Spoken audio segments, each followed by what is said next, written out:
Hey there, my name is Mr. Articulate. Thanks for clicking on my video.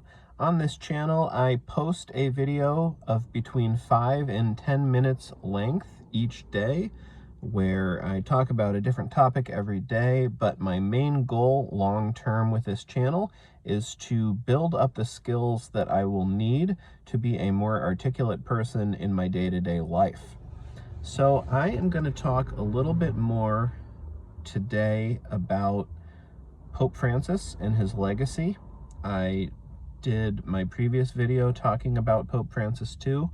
I've had a chance to read a few articles since then, and it's my feeling that contra what mainstream media depicts now that, both while Pope Francis was still alive and now that he is gone, I actually think that his papacy had more in it to regret than to celebrate.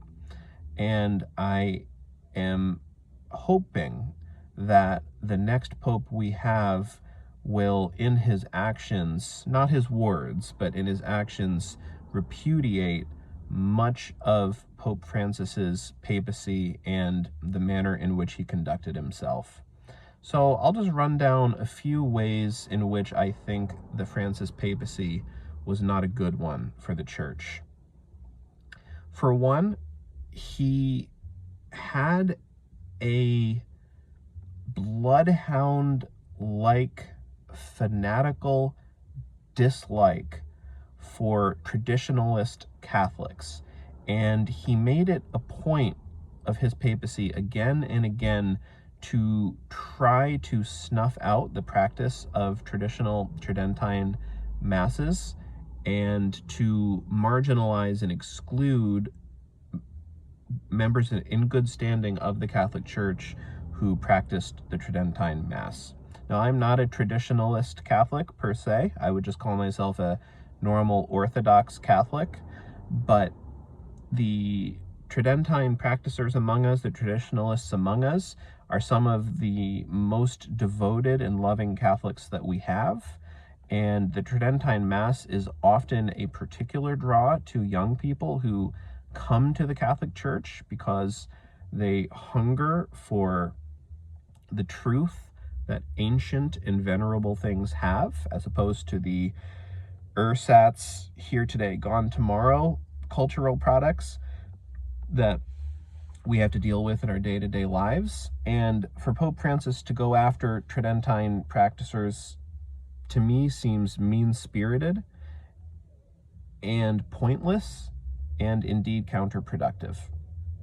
For another, Pope Francis's his most prominent foreign policy decision in his term as Pope was to make a deal with the Chinese government that allowed the Chinese government to have a say in the appointing of Catholic bishops within China. Now, if you're watching this video from any other country in the world except China, I can tell you there is no such arrangement between your government and the Vatican. No other country on earth, or I should say no other government of any other country on earth, has any ability to dictate to the Vatican who will or will not be a bishop in the country. China does now, and Francis was warned by prominent Catholics in East Asia that there was no halfway with a thing like this.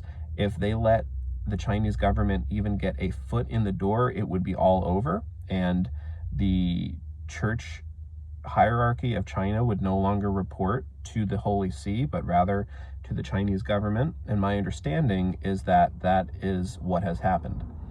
And Francis had good reason to know in advance that that was a mistake, but he went ahead and did it anyway. A small sidebar, Francis was very much in the news the last few months for some very sharp criticisms that he leveled against the Trump administration for mostly decisions that the Trump administration was making on immigration.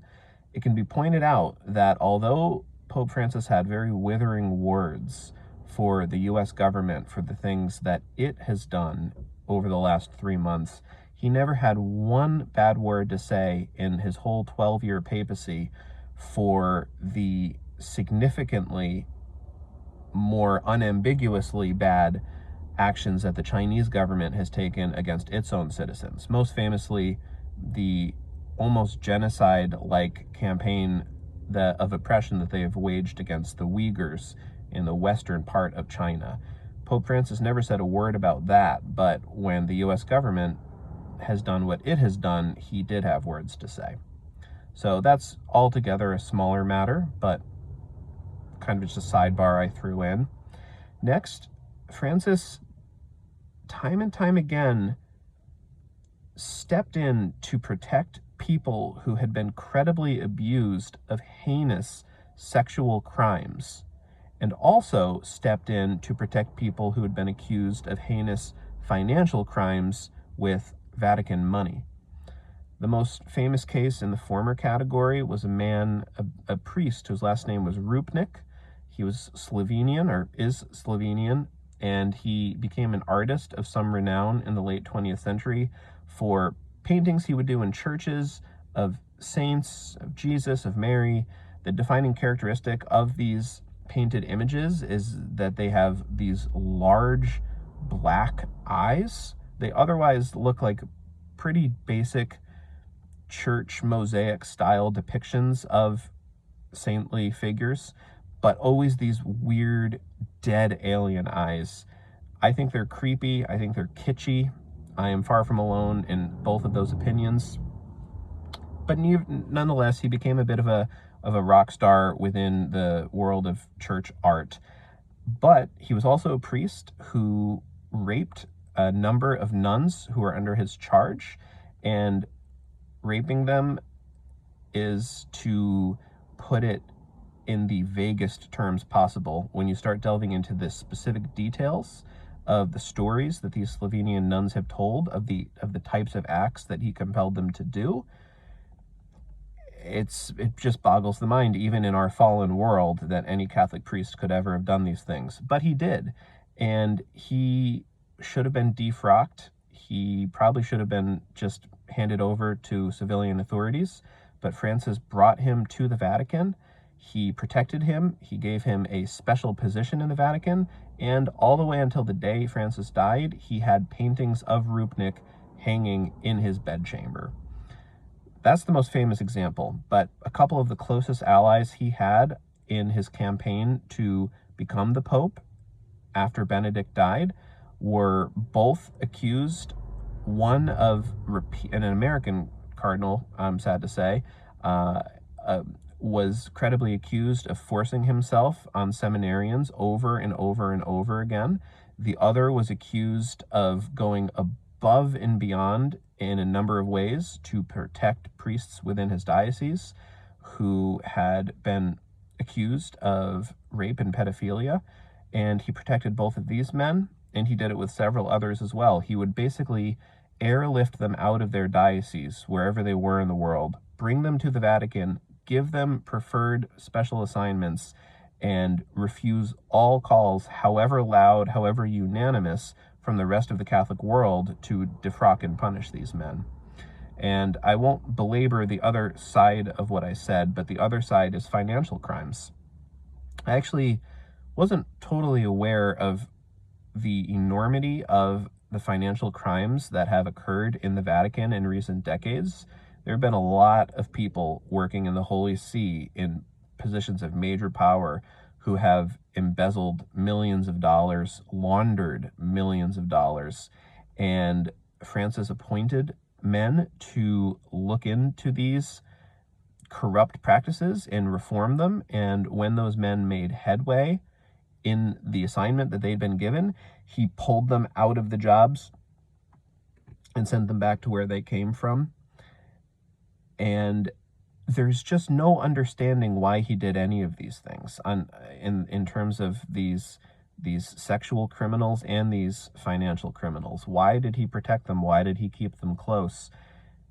No one has an explanation, truly. There is no journalist has ever been able to give a hypothesis for these decisions of his that would be satisfactory. And then finally, though he never really did change church teaching on any of the major social issues of our day, which he should not have done. So that's one good thing for him. He time after time after time showed preferential treatment to people on the far left side of these issues while trying to shoulder aside people on the right-hand side of these issues. And while he remained orthodox in his own expressed beliefs for the most part, he sent the message time after time that maybe, hey guys, I'm not in my position. I'm not able to cross over to your cool kid side, your cool kid, cosmopolitan, progressive, forward-looking 21st century side, but I'm really on your side. And as I believe I said in my other video, the church should never be asking itself, what do we need to change to bring ourselves into unison with the teachings of the secular world? The church can never ask itself that question. The church's teachings don't come from the secular world. They come from above. And the secular world, when it's all said and all done one day at the end of time, will bring itself into alignment with the church. And the church needs to always remember that. But so that was a problematic thing with the Pope. And just problematic was these little breadcrumbs he would sprinkle out sometimes that he maybe did see social teachings of the church as needing updating.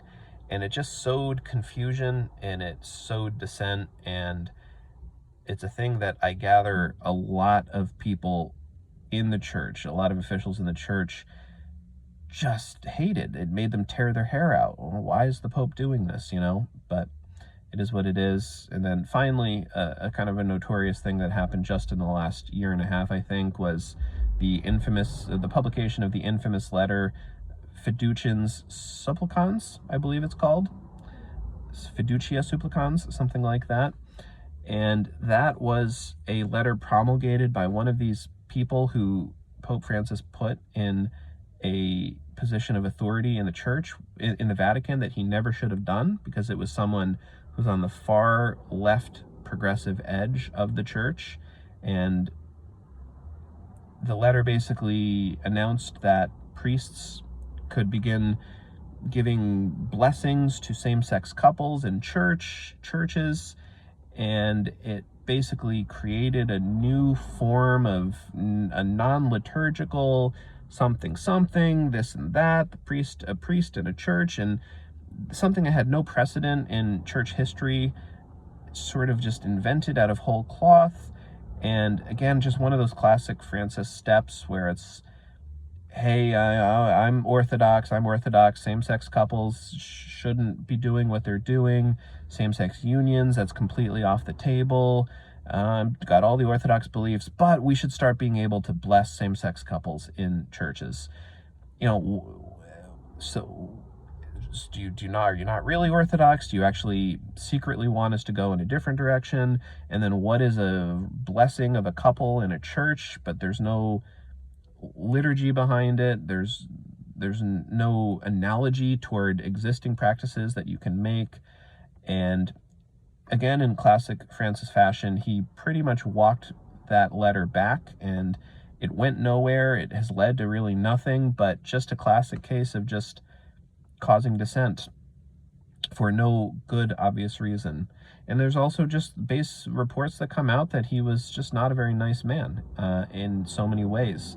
He was a charming man when he needed to be, but he seemed to be governed by spitefulness and vengefulness. He had a bullying streak. He had a domineering streak. He had a misanthropic streak. And he had no time for the members of the clergy of the church who value things that go backwards. He thought anyone who looked backwards was a dupe. And that is just not the kind of guy I want to be the head of our church. So there it is. That's my rundown. If you stuck with me to the end of this video, I thank you. And wherever you are, I hope you have a great rest of your day or night.